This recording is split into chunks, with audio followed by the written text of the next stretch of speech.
Hello, welcome to my page. I greet you with the time that you're watching this video. For those of us that have been following this story, we started the story like 2 weeks ago, and then we've got part one, part two, and this is part three about a lady who about the life of a particular lady.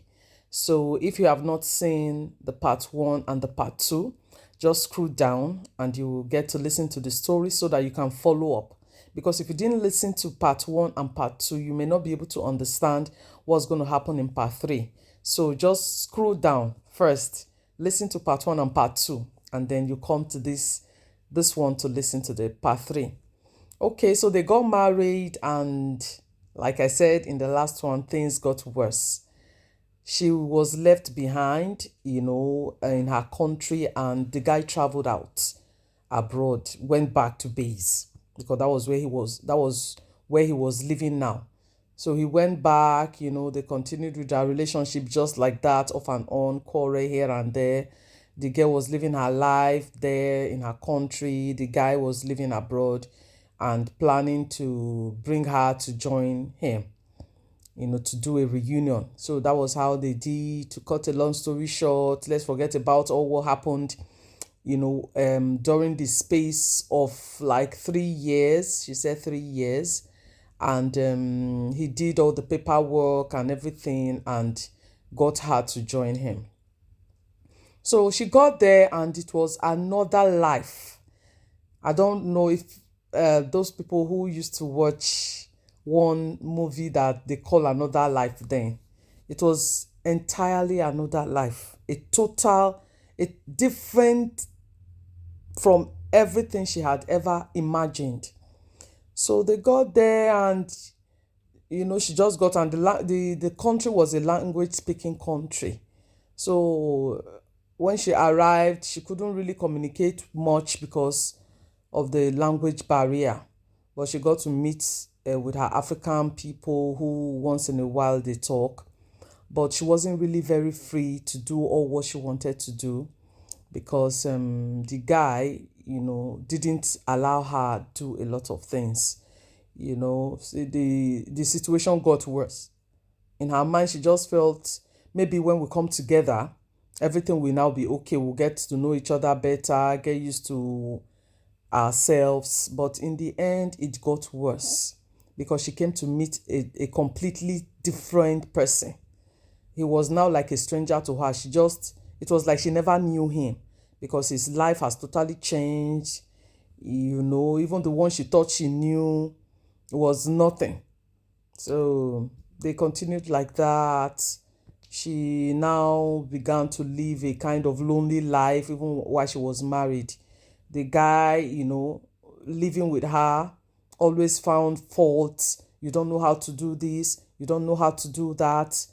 And because the girl was a virgin, she didn't really know how to go about a lot of stuff. Nobody taught her anything. And I think it was supposed to be the duty of the man to know that, okay, since I married someone who had never slept with anybody before, to put her through and teach her what she was supposed to do. But it became a burden. The guy would say, no, you are supposed to learn. You are just there reading the Bible, listening to messages. Are you not supposed to be watching all those pornographic movies so that you will learn what to do? It was like, the girl was like, am I in Sodom and Gomorrah? Because she couldn't even believe what was happening to her. And, submit, as a wife, you're supposed to submit to your husband, whatever he says you should do. So she was doing all her best to make sure she obeys, she submits, she didn't want any quarrel. Even when the guy brings up quarrel, she would always beg. She was always the one at the apology side, or let's say so, if there is anything like that. And things didn't get better. It was always quarreling, and quarreling. And because she was now alone, no friends, she has been moved away from her country. So she didn't really have anybody, no families around. So it was just herself and this guy. So the guy would always pick up quarrels, look for one thing or the other. She wasn't doing wrong. She never did anything right. And once he's angry, he just goes out of the house, take his bag, put his toothbrush, put the towel, put whatever, and leave. He won't even tell her where she's going. She will wait and wait. That day he won't come. 2 days he won't come. Where is this guy? He won't call. She will try to reach him, to no avail. He even got to the extent where he didn't even allow her to be using phone. Nobody can call her. She didn't have her phone. Anybody that needs to call should call his phone to talk to her. He needs to be there to hear what they are saying. So it's not like the girl wasn't really hiding anything. She didn't really have anything to hide. She just obeyed him and like, okay, anything you want. I have married you. We are husband and wife. So we need to live in the same house and have peace. But because the guy will not, you left now. You left the house 2 days. You didn't come back. Where did you go to? She can't ask. And she doesn't have the right to.